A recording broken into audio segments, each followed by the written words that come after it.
হরি হরি হরি হরি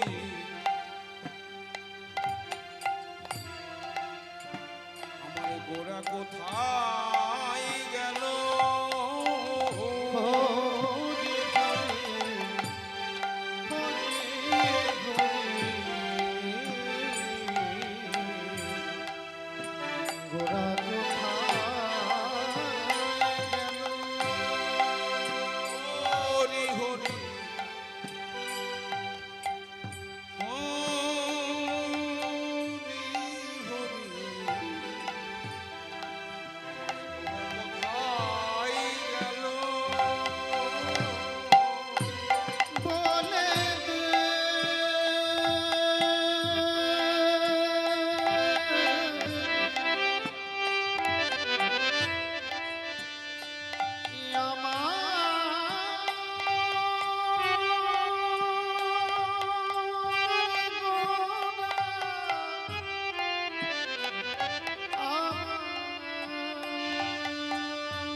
আমার পরাণে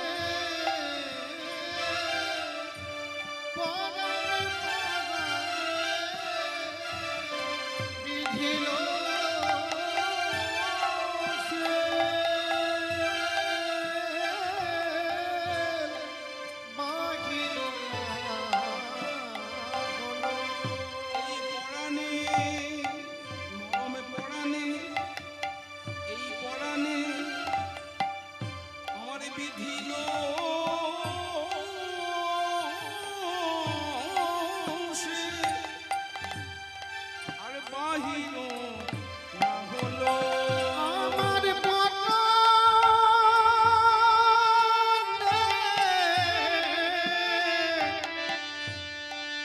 বিধিল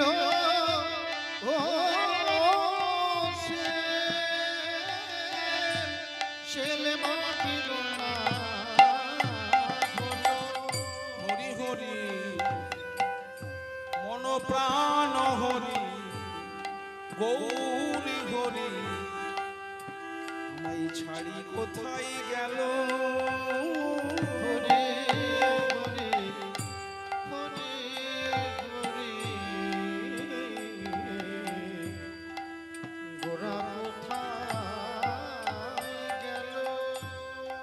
কাহারে কহিব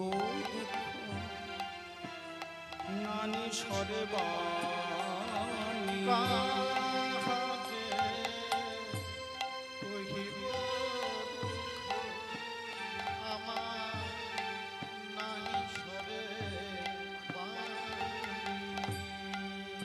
কেন আমারে আমারে ছাড়িয়া গেল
ছবি সুন্দরায় তস্मै মহাপ্রেম রস প্রদায় চৈতন্য চন্দ্রায় নমো নমস্তে।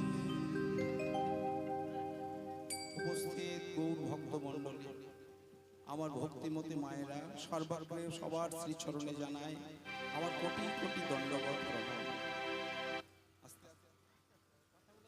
প্রথমেই আপনাদেরকে জানিয়ে রাখি, আজকে এই হরিসভার দ্বিতীয় দিন।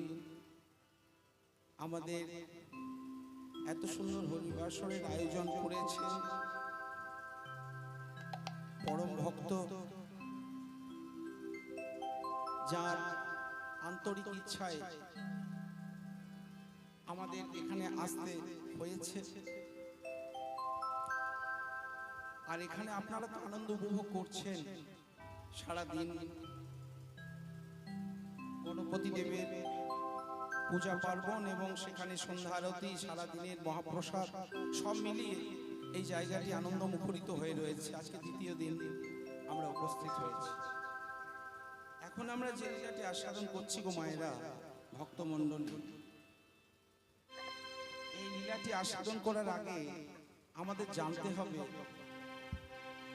ভগবানের প্রিয় বস্তুটা কি। ভগবানকে কি দিলে তিনি সন্তুষ্ট হন? ভালো মন্দ ভোগ লাগালে সন্তুষ্ট হন, না ভালো ভালো গয়না দিলে সন্তুষ্ট হন, না কত দ্রব্য আদি এনে ভগবানের ষোড়শ প্রচারে পুজো করলে ভগবান সন্তুষ্ট হন? কিসে সন্তুষ্ট হন? মানে ভগবান কিসে আনন্দিত পান বেশি ভক্তের কাছে? বলছে ভগবান সব থেকে বেশি আনন্দ পান কিসে জানেন? চোখের জল। চোখের জল হচ্ছে ভগবানের সব থেকে বেশি প্রিয়। চোখের জল।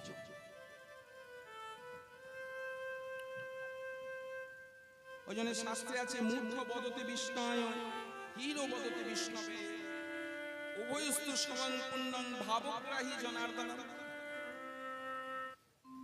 যদি কোনো পণ্ডিত, যদি কোনো শাস্ত্রজ্ঞ তার মন্ত্রের দ্বারা আমাকে পুজো অর্চনা করেন, আমি সেটাও গ্রহণ করি। আবার কোনো মূর্খ যদি মন্ত্র উচ্চারণে ভুল করে আমার চরণে পুষ্পাঞ্জলি অর্পণ করেন, আমি সেটাও গ্রহণ করি। তবে তার মধ্যে আমি কোনটা গ্রহণ করি জানো? যে পণ্ডিত তার শুদ্ধ ভাব, শুদ্ধ উচ্চারণ এবং শ্লোকের মহিমা জেনে তিনি আমাকে নিবেদন করছেন। আর যিনি পণ্ডিত নন, তিনি তো শ্লোকের ভাবার্থও জানেন না, মর্মার্থও জানেন না। বলতে হয় বলে তিনি ভগবানের চরণে দেওয়ার সময় চোখের জলটা ফেলে ভগবানের চরণে পুষ্পাঞ্জলি দিচ্ছে। ভগবান বলছে আমি দুটোই গ্রহণ করছি। আমাকে যে শুদ্ধাচারে পুজো করছে আমি সেটাও গ্রহণ করছি। যে কিচ্ছু জানে না, চোখের জল ফেলে আমার চরণে পুষ্পাঞ্জলি দিচ্ছে, আমি সেটাও গ্রহণ করছি। হে মায়েরা, ভক্তমণ্ডলী, তাহলে ভগবানের প্রিয় বস্তু হলো চোখের জল। যে চোখের জল ভগবানের আপনজন বলুন, ভগবানের স্ত্রী বলুন, ভগবানের বন্ধু বলুন, ভগবানের মা বলুন, ভগবানের বাবা বলুন,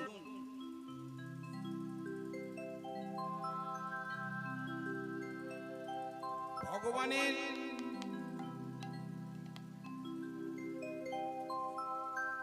যত আপনজন আছেন, আত্মীয় পরিজন আছেন, সবাইকে ভগবান একে একে কাঁদিয়েছেন। মায়েরা কথাটা ভালো করে শুনবেন। ভগবানের যত আপনজন আছেন, ভগবানের স্ত্রী, ভগবানের বাবা, ভগবানের মা, ভগবানের বন্ধু, ভগবানের আত্মীয় পরিজন যারা আছেন, লক্ষ্য করে দেখুন তাদেরকে সবাইকে কাঁদতে হয়েছে ভগবানের জন্য। আমরা বলতে বলতে লীলার মধ্যে প্রবেশ করে যাব। ভগবানের যিনি মা হয়েছে অদিতি, অদিতি কেঁদেছে। ভগবানের মায়ের নাম অদিতি। অদিতি কেঁদেছেন সত্য যুগে, ত্রেতা যুগে কেঁদেছেন কৌশল্যা। রামচন্দ্র যখন 14 বছরের জন্য বনবাসে গমন করলেন, ওই দশরথ রামের বিহনে অসুস্থ হয়ে পড়লেন। তাই গো সীতানাথ প্রেমানন্দে হরি হরি হরি। রাজা দশরথ অসুস্থ হলেন, মা কৌশল্যা চোখের জল ফেলছেন। রাম রাম, তুই কবে আসবি বাবা? আমি তোর আশা পথপানে চেয়ে দরজায় দাঁড়িয়ে আছি রে। কবে এসে আমায় মা বলে আমায় ডাকবি? ভক্ত কেঁদেছেন কৌশল্যা। চোখের জলে রামচন্দ্রের জন্য তিনি চোখের জল ফেলেছেন। কৌশল্যা দাপরে কেঁদেছেন, ও মা দাবরে কেঁদেছেন দেবকী, দাবরে কেঁদেছেন যশোদা মা। শ্রীকৃষ্ণ যখন মথুরায় গেলেন, সেই কৃষ্ণ বিহনে মা যশোদা হাতে লবণী নিয়ে দরজায় দরজায় গিয়ে বলছে, ওগো ওগো তোমরা আমার কানাইকে দেখেছো, আমার গোপালকে দেখেছো? যদি দেখে থাকো আমায় বলো না। তুমি কি, তোমরা কি আমার সন্ধান, কানাইয়ের সন্ধান দিতে পারো? বলো, আমায় বলো। আমার যে বড় ইচ্ছা, আমার নিজে হাতে আমার গোপালকে আমি সেবা করিয়ে দেব। কেউ বলতে পারছে না, কেউ বলতে পারছে না। যশোদার চোখের জল দেখে তারা মনে মনে চিন্তা করছে, যশোদা দৌড় তোমার প্রেম, ধন্য তোমার বাৎসল্য প্রেম। চোখের জল ফেলে তুমি কানাই কানাই বলে কাঁদছো, গোপাল গোপাল বলে কাঁদছো। যশোদার চোখের জলে নদী হয়ে গেছে মা, নদী নদী হয়ে গেছে। পিতা নন্দ যশোদার চোখের জলে বৃন্দাবনের নদী হয়ে গেছে। রাস্তাঘাট কাদায় কাদাময় হয়ে গেছে। কেন বলুন তো? যে মা গোপালকে এত সুন্দর সেবা দেয়, পালনকে শয়ন করায়, এত নমনী ননী মাখন সেবা করায়, সেই সেবায় সন্তুষ্ট হয়ে গোপাল কত আনন্দ পান, সেই মাকে কেন কাঁদতে হচ্ছে? সেই মাকে কেন চোখে জল ফেলতে হচ্ছে? কেঁদেছেন যশোদা। মায়েরা আসতে বেশি আপনজন হলে তাকে বেশি কাঁদতে হয়। কেঁদেছেন কলিযুগে, কেঁদেছেন ভগবানের বন্ধু সুদামা। ঘরে চাল নেই, চালে ঘর নেই, জরাজীর্ণ তার বসন। স্ত্রীর দেহে যে বস্ত্রটি আছে সেটা বিভিন্ন জায়গায় ছিদ্র হয়ে রয়েছে। কোনোদিন অন্ন জোটে, কোনোদিন অন্ন জোটে না। সুদামার ছেলেগুলো বলছে, বাবা বড় খিদে পেয়েছে, আমায় খেতে দাও, খেতে দাও বাবা। ও মা, আমায় বড় খিদে পেয়েছে, আমায় খেতে দাও না। তখন মা বলছে, ওরে বাবা শোন, আজকে খাওয়ার জন্য এত লালায়িত হতে নেই। কেন জানিস না? আজকে দিনটা হলো একাদশী। মায়েরা কথাগুলো একটু শুনবেন ধৈর্য ধরে। সেদিন কিন্তু একাদশী ছিল না, তবু তার মা তার সন্তানকে বলছে, ওরে আজ একাদশীতে অন্ন গ্রহণ করতে নেই বাবা, অন্ন গ্রহণ করলে যে অপরাধ হয়। আজকে একাদশী, তাই একাদশীর দিনে উপোস থাকতে হয়। ছেলেরাও তো যেমন মাতা পিতা তেমনি তো তার সন্তান হবে। মা যদি ভালো হয় সন্তান তার ভালো হবে। বাবা মা একাদশী করে, সন্তানও একাদশী করে। সেই সন্তান চিন্তা করছে আজ একাদশী, কিন্তু কতদিন একাদশী হবে? পরপর যদি একাদশী হতেই থাকে, ঘরে ভাত নেই, চাল নেই। সুদামা ভগবানের জন্য সুদামা দ্বারকা অধীশ্বর ভগবানকে যখন কণ্ঠ আলিঙ্গন করলেন, ভগবান শ্রীকৃষ্ণ দ্বারকা রাজ সিংহাসন থেকে ছুটতে ছুটতে এসে, সুদামা সুদামা कहाँ है रे भाई? सुदामा मेरे प्यारो सखा सुदामा आजा आजा आजा मेरे गले में आजा सुदामा। সখা কৃষ্ণ পেয়ে সুদামাকে যেই জড়িয়ে ধরেছে, যারা পাশাপাশি ছিল তারা ভাবছে যে ভগবানের এ আবার কি হয়। ভগবান বলে কে হয় জানো? এ আমার অতি প্রিয়জন, খুব আপনজন, সব থেকে আমার প্রিয় বন্ধু, তার নাম সুদামা। কিন্তু পরিণতিটা কি দেখবেন? পরিণতি হচ্ছে চোখের জল। আমরা চোখের জল দিয়ে শুরু করেছি লীলাটা। যার বন্ধু দ্বারকা অধীশ্বর, তার চোখে এত জল কেন? তার এত অভাব কেন? কেঁদেছেন সুদামা, কেঁদেছেন ভগবানের ভাই লক্ষ্মণ। ও মায়েরা, দাদার জন্য 14 বছর ঘুম হলো না গো, 14 বছর ঘুম হলো না, রমণীর মুখ দর্শন করল না, 14 বছর অনিদ্রায় রইল। দাদাকে 14 বছর সেবা করে গেল, মাতা সীতা রামচন্দ্রের সেবা করে গেল। সেই লক্ষ্মণকে রামচন্দ্র বর্জন করে দিলেন, ত্যাগ করে দিলেন। কেন? ও মায়েরা, কি অভাব ছিল বলুন? যে লক্ষ্মণকে ত্যাগ করে দিলেন, সেই লক্ষ্মণ এত ত্যাগ করলো, ভগবান রামচন্দ্র তাকে বর্জন করলেন কেন? এ রাম, তুমি তোমার ভাইকে ত্যাগ করলে কেন? প্রশ্ন করছেন ভগবানকে। কেন? জন্ম জন্মান্তরে তাদের ভাতৃপ্রেম, এতদিনের ভাইয়ের সঙ্গে বন্ধন, সেই মতো ভাইকে যদি কেউ ত্যাগ করে দেয় তাহলে প্রশ্ন উঠতেই পারে। এ তো আমার আপনার মতো ভাই নয়, কলিকালে। কলিকালের যে ভাই দাদা ভাইয়ের সম্পর্ক, সেই সম্পর্ক নষ্ট হতে বসেছে। কিন্তু মনে রাখতে হবে, আমরা যাদের লীলা শ্রবণ করছি তারা হলেন অবতার। তারা দাদা ভাইয়ের সম্পর্কের মধ্যে বন্ধনে আবদ্ধ হয়ে দেখিয়েছেন জগৎকে কিভাবে দাদা ভাইয়ের বন্ধনকে আবদ্ধ করে নিতে হয়, কিভাবে বন্ধনে আবদ্ধ থাকতে হয়, কিভাবে সম্পর্ক অটুট রাখতে হয়। তার জন্য দরকার হলে তাকে চোখে জলও ফেলতে হয়। ওই জন্য ভগবান লক্ষ্মণকে ত্যাগ করে বললেন, ওগো আমি আমার লক্ষ্মণকে কেন ত্যাগ করেছি জানো? কেন? বলে ওই লক্ষ্মণ যে আমার জন্য এত ত্যাগ করেছে, 14 বছর ঘুমোয়নি, 14 বছর রমণীর মুখ দর্শন করেনি, 14 বছর ফলগ্রহণ করেনি। ওই ভাতৃ প্রেম, ওই ত্যাগ, ওই অনুরাগ, ওই ভক্তি যাতে অটুট থাকে, তার জন্য আমি লক্ষ্মণকে বর্জন করেছি। কেন? লক্ষ্মণ কাঁদবে, চোখের জল পড়বে, অনুশোচনা চোখের জলে লক্ষ্মণের বুকগুলো ভিজে যাবে। আর ভিজে যখন যাবে, ওই চোখের জলের মধ্যেই আমাদের ভাতৃপ্রেম অটুট হয়ে থাকবে। নিতাই গৌর হরি হরি বল। যে চোখের জলের মধ্যে ভাতৃপ্রেম অটুট হয়ে থাকে, সেই জন্যই তো লক্ষ্মণকে বর্জন করা। কেঁদেছেন লক্ষ্মণ। ভক্তমণ্ডলী মায়েরা, আর কে কেঁদেছেন? ভগবানের যিনি স্ত্রী, ভগবানের যিনি স্ত্রী লক্ষ্মী দেবী। লক্ষ্মী দেবী কোন দিন কাঁদলেন? একদিন দেবরাজ ইন্দ্রের হাতে দুর্বাসা মুনি একটা পারিজাত ফুল দিয়েছিল।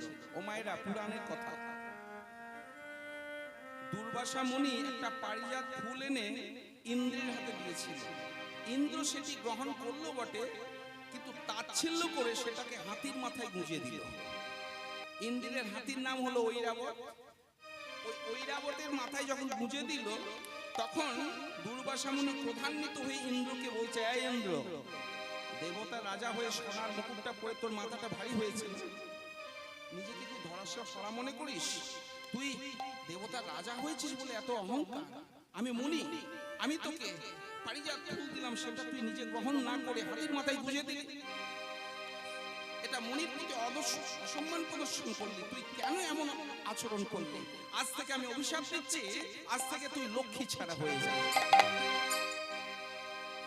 কি অভিশাপ দিলেন? লক্ষ্মী ছাড়া হ।